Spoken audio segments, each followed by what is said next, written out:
I think most of you probably know Phedon's story.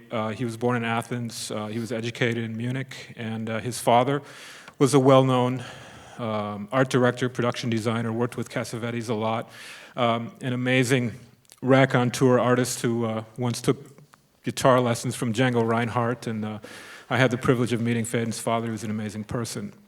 Phedon came to New York when he was probably, 20, 21, and was taking still photographs, didn't even know yet at that point that he wanted to be a filmmaker, and was interested in movies. And someone caught sight of some of his still photographs and thought that they looked good and asked him to shoot a movie. And he did, and mistakes were made, but the movie got made, and that was the beginning. And eventually, Phedon came to Los Angeles, and in the early days of his career, was a director of photography on movies for Roger Corman, B-movies, forgettable titles, that some of which are still on his IMDb page. And on his crew, at times, was a young gaffer from Poland called Janusz Kaminski. And do we have the picture? Brian, go ahead and put that picture up if you would, if you've got it handy. And also, at times there was an operator, and well, he started as a grip, but later was an operator and a cameraman called Wally Pfister. And so one of the things that we want to talk about is those early days and how these guys got started, what their collaboration was like, how their friendship was formed, what they liked about each other, why they tried to keep working, what they saw in each other to learn from, and what to do career-wise and what not to do. That's a picture of the crew of one of these movies. What year do you think, Phedon? That's probably 88 or 89. And that's probably on A Strip to Kill 2 or something. So tell us that's from left Janusz, to right. Here, holding the Polaroid, that's Janusz, and I'm behind that other camera. And that's the director's Kat Shea. Kat Shea Rubin. Mm-hmm. And we did 4 movies with her. I did Dance of a Dam, the love story between the vampire and the stripper, A Strip to Kill 2, which was strippers being killed. And then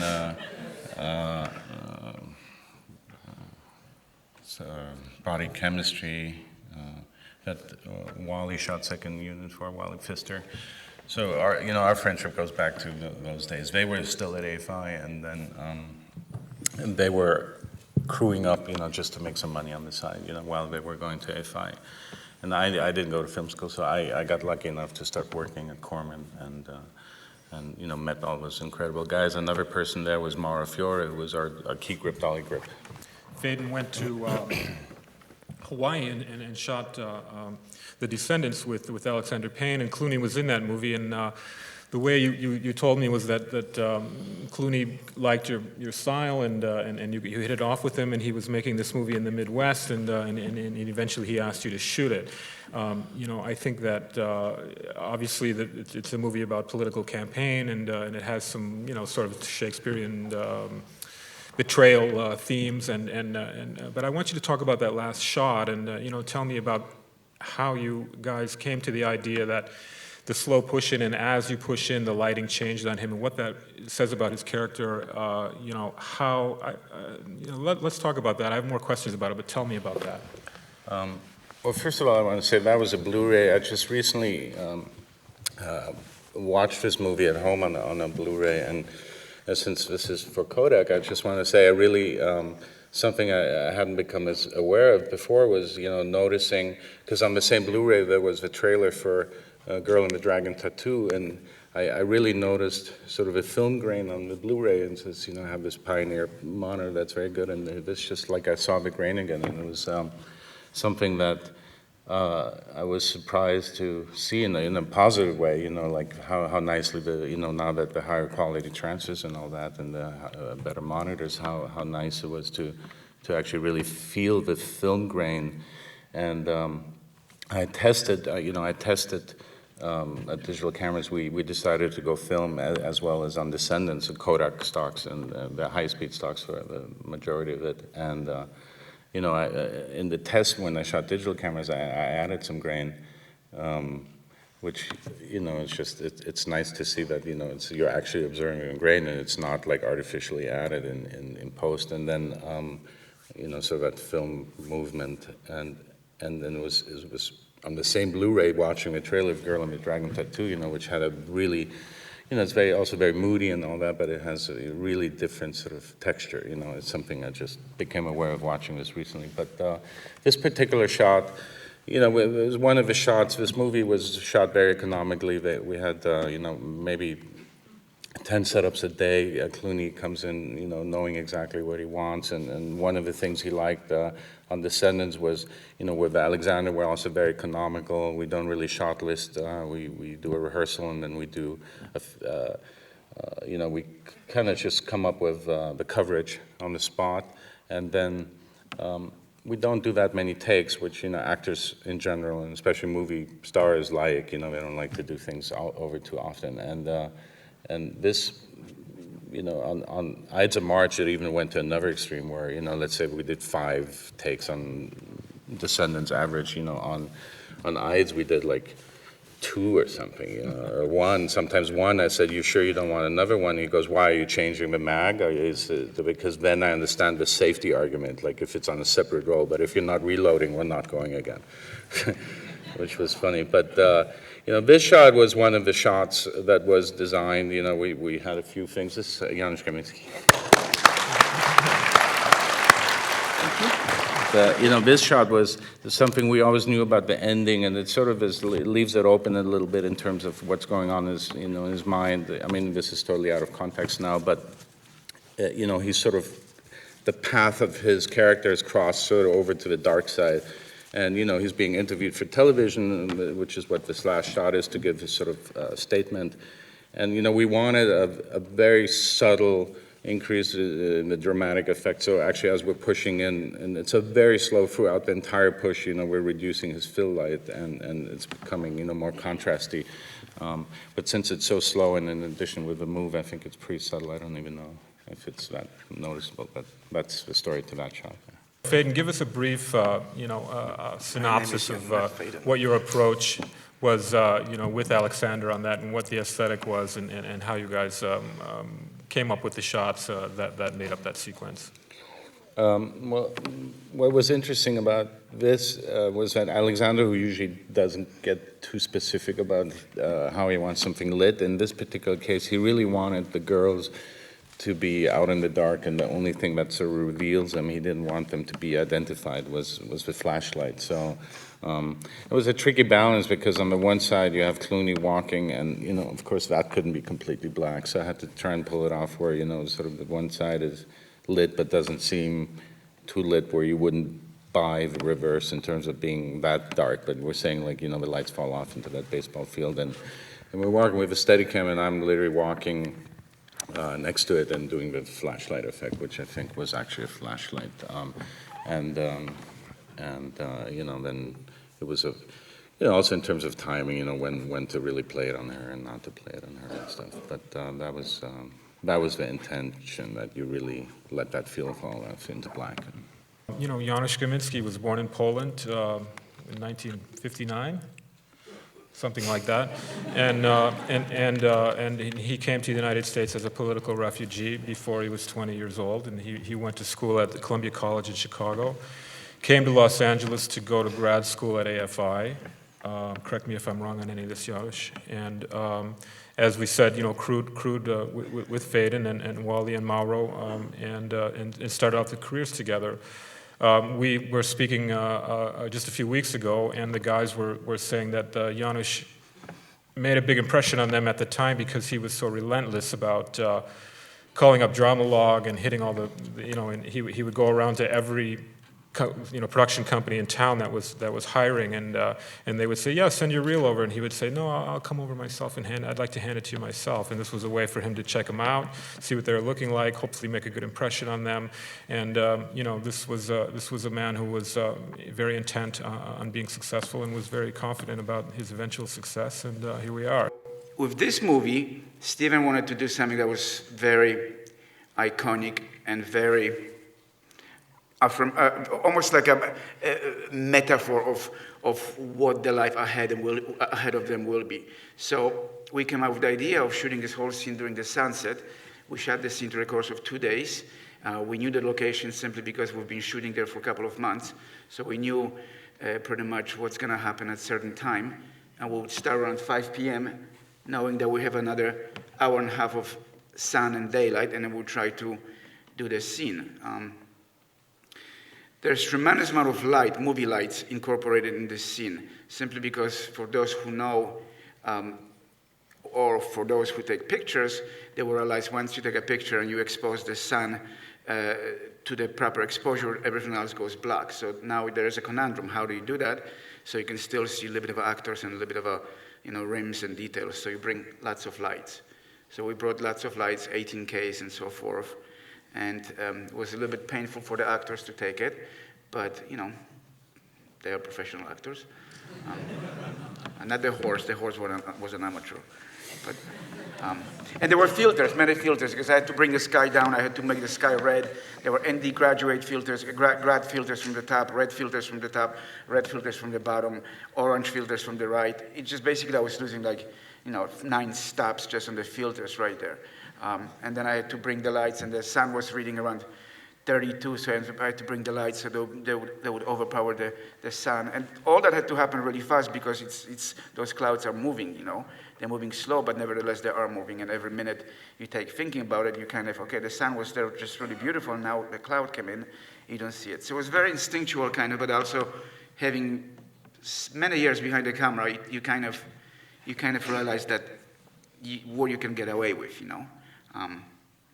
Although it was a little bit tricky because once you underexpose too much, then there's just nothing there, right? But we succeeded to some degree.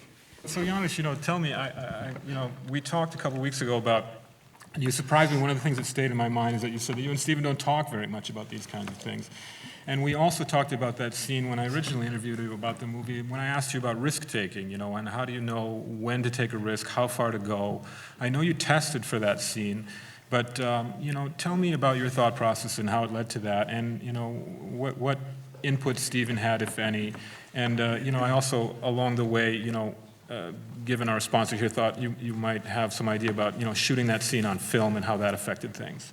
We've done 15 movies, and it's been, this year it's a 20th anniversary of our collaboration. So we've been making movies together for a long time, and Steven has made movies prior to meeting me, and so he's been doing them for 40 years, and he's got a very clear idea how to tell the story, not just through actor's performance and verbal performance, but also he's got very clear visual ideas, Perhaps that changed a little bit since we met, simply because I have some interesting ideas to include in his vision of the movie. So the collaboration is very successful simply because he's very respectful, not just of my work, my participation, but also participation of actors and production designer and wardrobe and so forth. So in his case, it's a very, very much of a collaborative effort. With Steven, he's a great people user. He will hire talented people and he will let them do the work, and I think that's one of the greatest signs of someone who's a director. It's someone who hires great artists and lets them do the work they're supposed to do without really micromanaging them.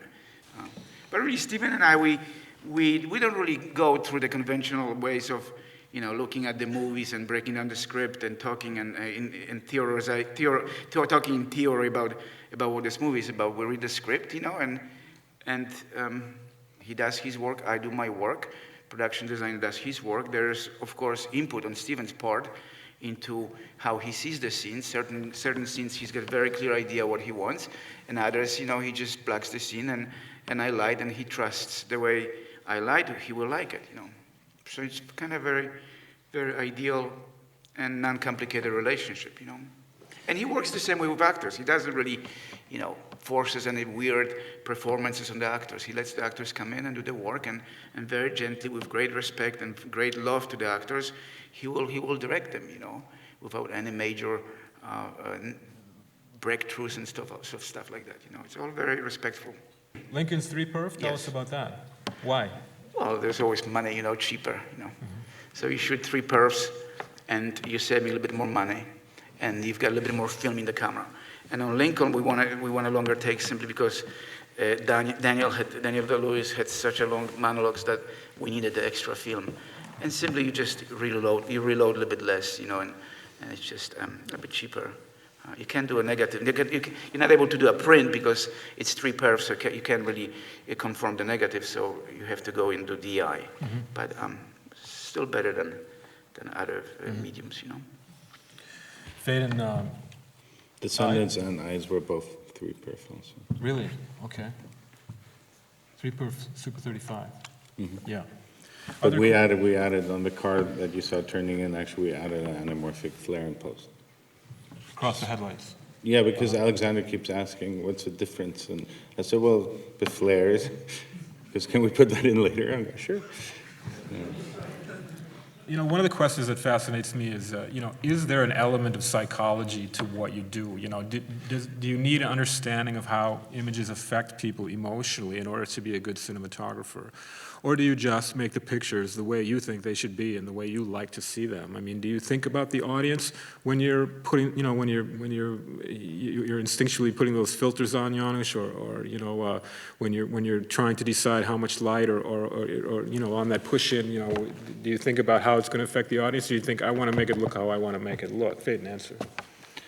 Well, first you think about your own emotions, how if they might be provoked by it. Then, if you're following your own instincts, you hope that it will, relate and apply to other people's instincts. I don't think you can, I mean, sometimes I think of the people I like and respect. Like I'll think, is Wally going to call me up and go,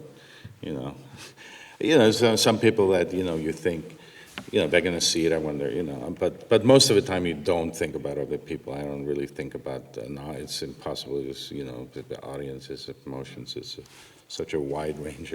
So you follow your own instincts, which you start when you first read the script, you start visualizing the story, you start wrapping your head around, what is the tone, the tonality of this picture going to be? Is it appropriate that I go more dramatic or darker, or is it, something that doesn't really need to have too much of a visual style get in the way of a very simple story, so a lot of, my movies are often very simple, and I do follow a certain logic.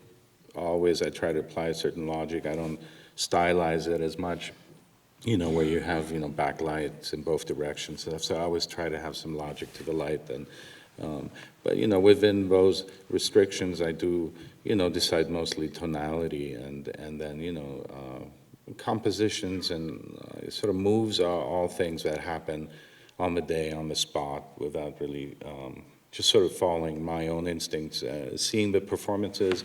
I like to really decide what I'm going to do as late as possible in the game. Not really preconceived too much. I like to see how is the performance, playing out, how the actor's moving, what is the natural situation of the light, and often I'm inspired by that, and I'll try not to mess with something that's already looks pretty nice, and the only time, like Janusz say, often we just bring in a lot of big lights and big guns just to be able to maintain something, but not really to alter it.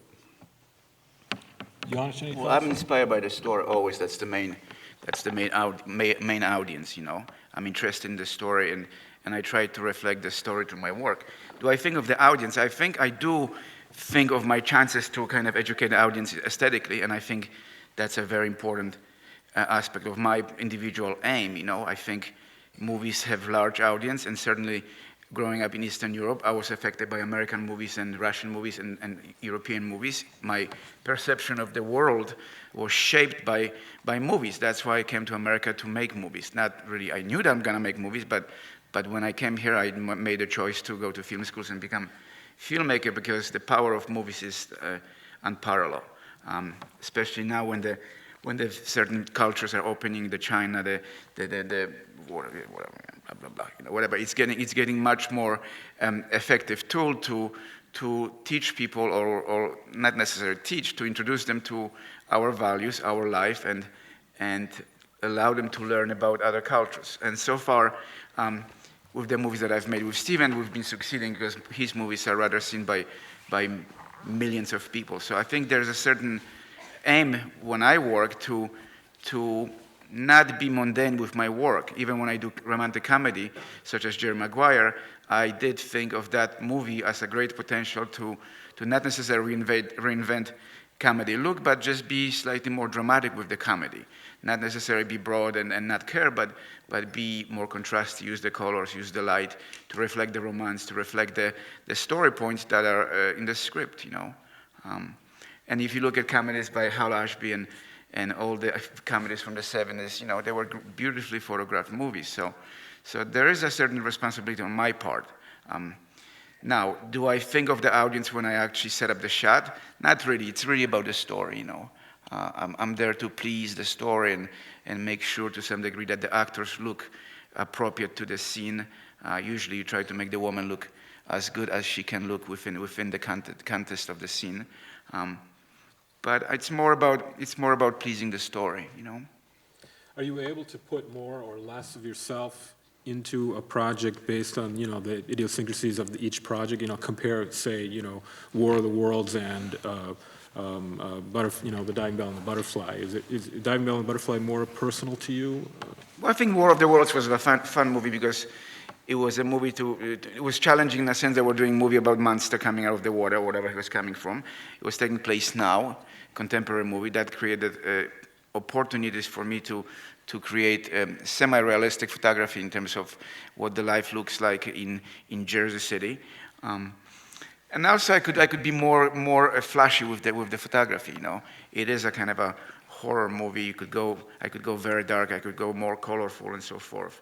Where Diving Bell and the Butterfly, it's much more, not necessarily personal movie for me because I have no idea what the guy went through, you know. I mean, I can't even comprehend. I would probably end my life, but it was very admiring that he, you know, managed to sustain a successful life, as successful as he could for a year and a half of his life, you know.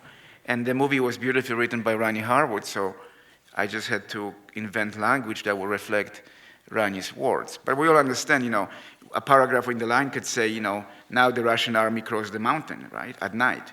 What does that mean? You know, it's 3 lines, but it takes 3 weeks to shoot it, you know.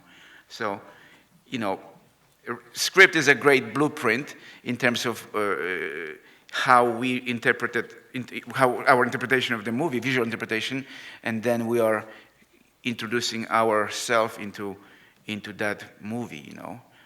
For example, if someone else would shot Phedon's movie, if I shot it, probably you would have more sunsets and more brighter lights and stuff like that and so forth. You would really feel Hawaii and stuff like that. It would be less realistic because that's how I go to Hawaii. I have a great time and I love Hawaii. I don't see it as a bleak place, although it was not bleak, but it was just not as glorious as I would make it. Well, I don't need to defend Phedon, but you know, I know that was what the director wanted, right? I mean, No, I mean, people ask me, you know, it's amazing how you created this moody, gloomy environment in Hawaii, and how did you control that all the way till the last scene where it actually then, you know, you let go and you let the sun come out when they do with Ash funeral. And the reality was, I said, I really didn't, you know, it just happened to rain every time we were shooting, you know, and it was overcast, and, you know, it's a kind of movie where you're not really, you know, we're not doing a Terrence Malick movie, and we're not really waiting for certain situations. So, but having said that, I mean, of course, we kind of knew it's working that way. We did say we don't want to show Hawaii in the most, you know, tourist-boardy, glamorous, picturesque way, and we wanted a very realistic feeling. And the greatest compliment always I get are from people who,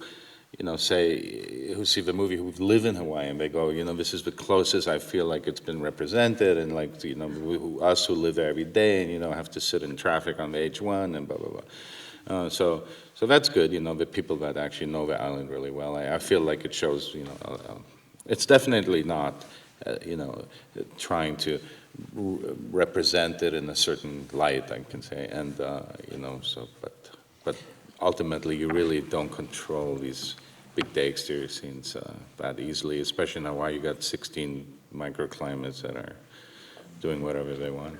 Are you able to put, well, we'll go here next, but are you able to put, that same question, is it personal for you? Can it, depending on the project, are you able to put more of yourself into it, comparing, say, for example, for the case of, an extreme case, Night and Day versus Walk the Line? Or? But look, you always try to do your best. Now, are you more inspired by certain things that you discover in the movie? Are you certainly inspired by a certain actor or a performance or a location? And the answer to that is yes. And then also, if things come easy and you realize, like Ides of March was probably one of the easiest shoots ever. And it was, the tonality was very easily captured, it was, everything worked. And when you're not struggling and you don't have to, why am I having a hard time lighting this? That means, things are coming together, all the elements, like the actors, the wardrobe, this location. Location is huge for me because, that's ultimately what we're photographing. So, there's a reason, movies with Brad Pitt in Montana win Academy Awards, and, he looks good, the landscape looks good. Or Bertolucci movies, there's a reason 1900 and, conformists look good. I mean, it's like you have certain things in your frame, it's gonna, the better they look, the less you have to do. Your job becomes just not screwing it up and overlighting it. This question here. It kind of goes on the same topic. It's for both of you guys. Phedon, you kind of light things in a very natural way. You don't do double backlights and things like that. Are there philosophies that you always tend to bring to something, and do you ever encounter situations where you want to break your own philosophy? And then with Janusz, should probably be, you have a very kind of studio dramatic lighting style, and it's aggressive. And do you ever find yourself in situations being too aggressive or doing something that is conflicting with the picture? Phedon? You start. Me? Well, I think I make movies with Steven. He likes, he likes certain type of a lighting. He likes when the windows are burning. He likes when you feel the sun, when you feel the sun coming through the windows and so forth. And I like that as well. I think that through the years we stopped using the backlight and kind of re-educating each other about maybe front light, and the front light could be really beautiful, maybe less backlight, maybe less glamorization of the images. Although, we make stories that are about, they're very optimistic stories. If you not include Schindler's List and Amistad and Private Ryan, Munich, they're kind of optimistic, Even with Schindler's List, it's a life-affirming movie. So big Hollywood movies have certain look, as we all know, right? I mean, look at Diving Bell and a Butterfly. It's a totally different story. I can assure you, I can fully do non-aggressive lighting and stuff like that. It's just the stories that we make are those type of stories. I think Steven is interested in big dramatic movies where the characters are going through major changes and learn and develop and grow, and frequently it's a happy ending. So I think the photography reflects that, I think the most bleak movie that we've made was Munich, but that was very easy because, not very easy, that was interesting because it's a bleak movie, but yet it's very stylized because we're doing the 70s, and you still have explosions, you still have car chases, you still have, people moving through dark and shadows, and light coming through the windows because you are in Israel, you're in Beirut, you are in Athens. So you have a chance to use the elements of the existing light to improve the stories, And it's about people moving through shadowy part of society, There are government-sponsored assassins, so that creates a lot of possibilities to enhance that story through light. I like to feel light. I've admired for a very long time and still admire Philippe Rousselot, who is very unobtrusive with his lights, very soft, beautiful light, and it's just, I don't know how to do it, I mean, I'm just a different person. And I think the art of cinematography is a really interesting profession simply because we see the profession as an artistic form of expression, and we express ourselves, So I am very, explosive person, I do irrational things. So my work reflects that. Maybe it's because I came from still photography. We always did low-budget movies where we didn't have much light. My influences were Robbie Miller and people who, different kind of cinema, Raoul Couture and those people who just had to, those were the people I grew up watching. So, maybe it just, although back in the Corman days and when this guy was gaffing, we were much more aggressive. Like those pictures actually were the most stylized pictures. Another picture we did, Streets, which was very, aggressive and heavy, and back then really stylized. But yeah, since then, I must say, I always like there's stylization. I mean, when Ryan walks down that hallway, of course, we're blacking, we're creating these pools where he goes completely black. So it's not always just natural, but, the stylization has to work for me within, the reality of what it could be like. Although it's stylized, I love silhouettes, I love shooting through glass and the reflections, but it always has to be where this is something that could really happen, if it wasn't lit, you could really find a situation like that. But I've also worked with directors, as Janusz is saying, that are more headed. Like, I remember I did a coffee shop scene in W with Oliver, and he's used to a much broader, more aggressive photographer, and I just did very soft. It was sort of an overcast day, and they're sitting by the window, and he was just, I could tell he was like not happy with it. He just wanted much more aggressive lighting, and I thought it was beautiful. It seemed very appropriate.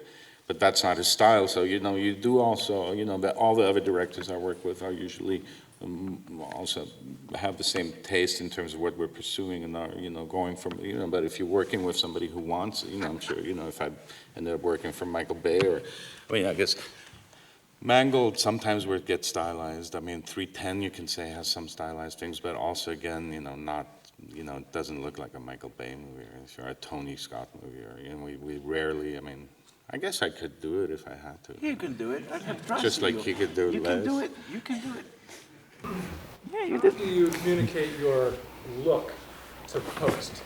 Oh my God. Do you shoot charts and ahead of the scene? Well, now because the dailies, actually Janusz has film dailies still, no, sometimes.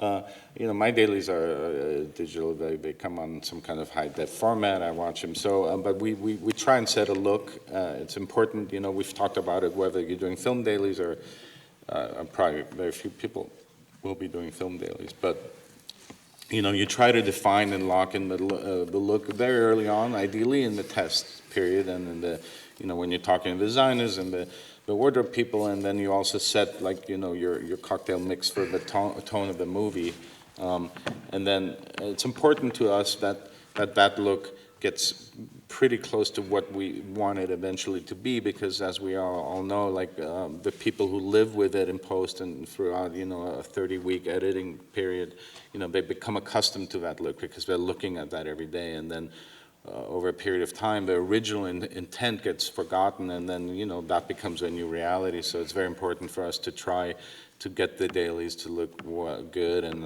make sure the editor is seeing the same, what's happening these days. We're on location, we're getting, one form of digital medium to watch, and then, what do I know what the editor is watching if he's back home, is he watching everything warmer, and so I try to make sure that's all calibrated and everybody's at least seeing the same thing, and then that same thing is the closest thing to what I want it to be eventually, because you can get in trouble that way, as Janusz can probably add on to that.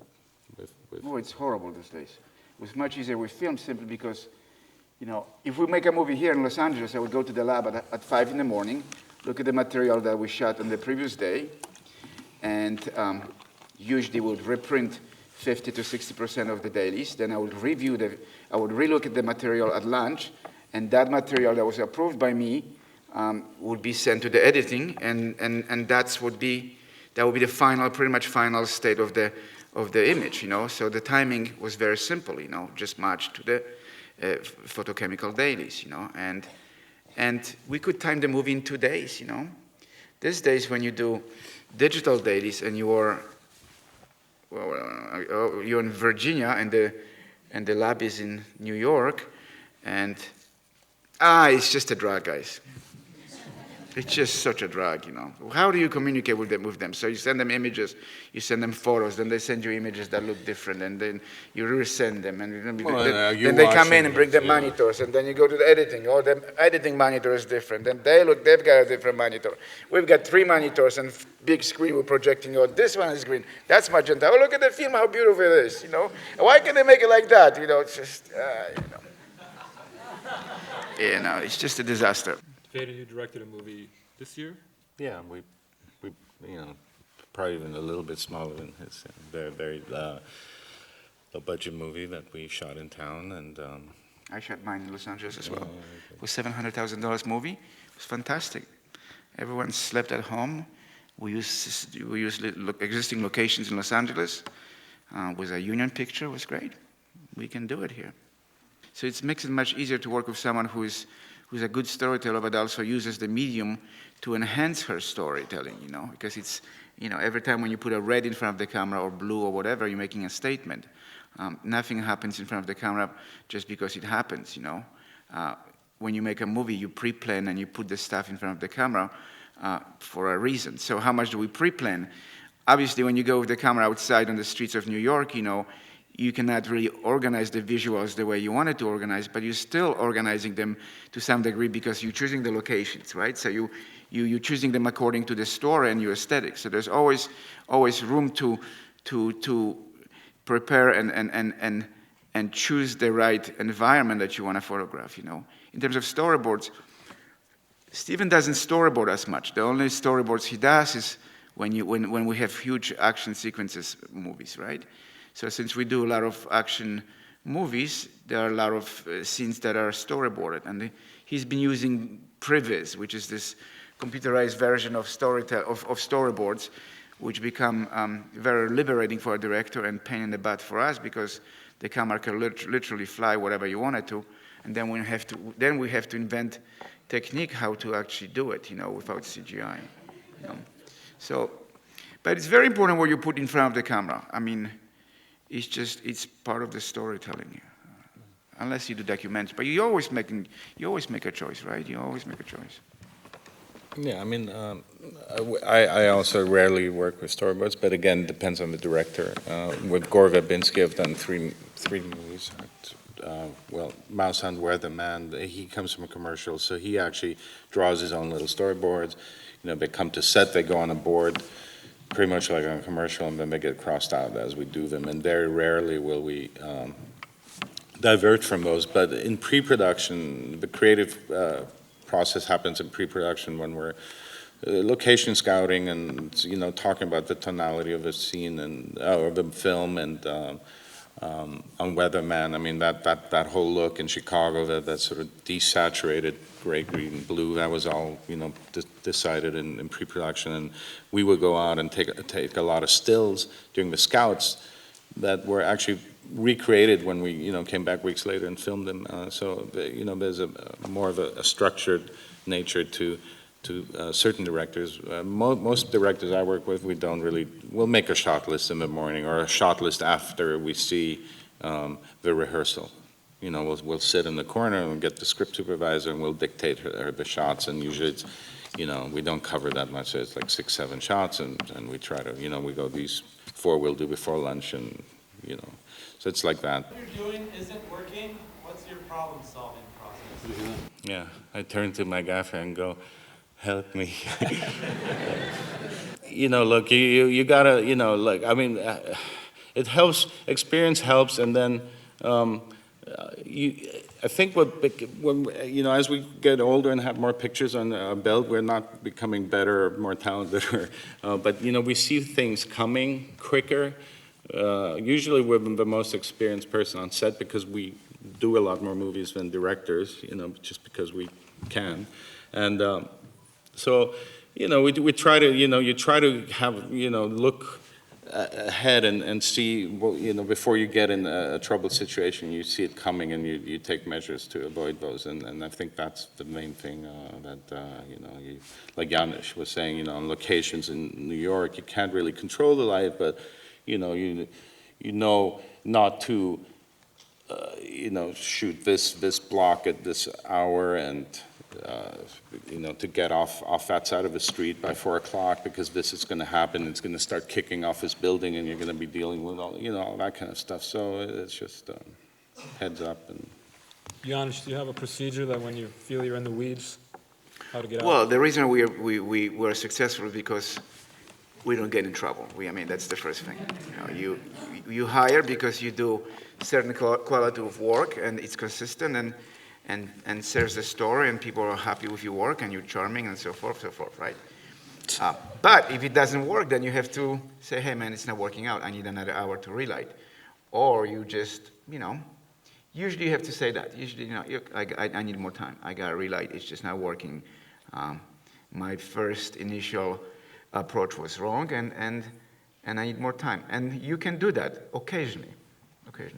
You don't do it too often because, it just makes you look like a schmuck. You're taking time away from the director, and, it's just, that's the story. But I want to emphasize one thing here about the cinematography, which is a really, really fascinating profession, I never really started thinking of images until I actually went to film school in Columbia College, where for the first time when I shot little 100 feet black and white film and I could see the image looking at it, 16 millimeters looking at into the light of the city and seeing, oh, there's an image, oh, it's in focus, and then threading the projector and projecting it on the screen and realizing there's a tremendous power in images, and realizing that, oh, if that camera was just there or here, or if the light was a little bit more this way or that way, I would create different emotions.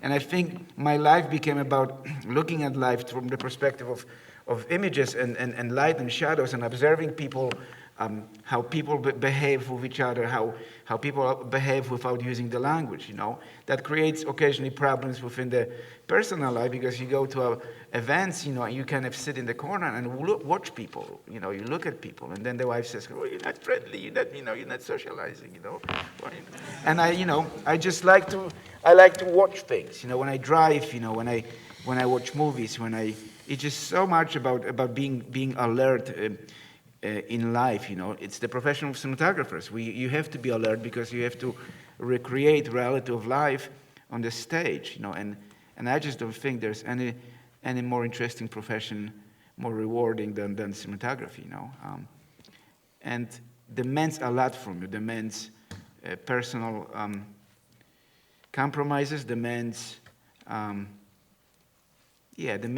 total dedication towards the profession, You can't just be like half-assed cinematographer and really achieve success, And at the beginning, if you're not really successful, but you have a talent, eventually you will come up to the surface. There's always room at the bottom, and there's always room at the top, It's the middle, it's busy. The middle is busy.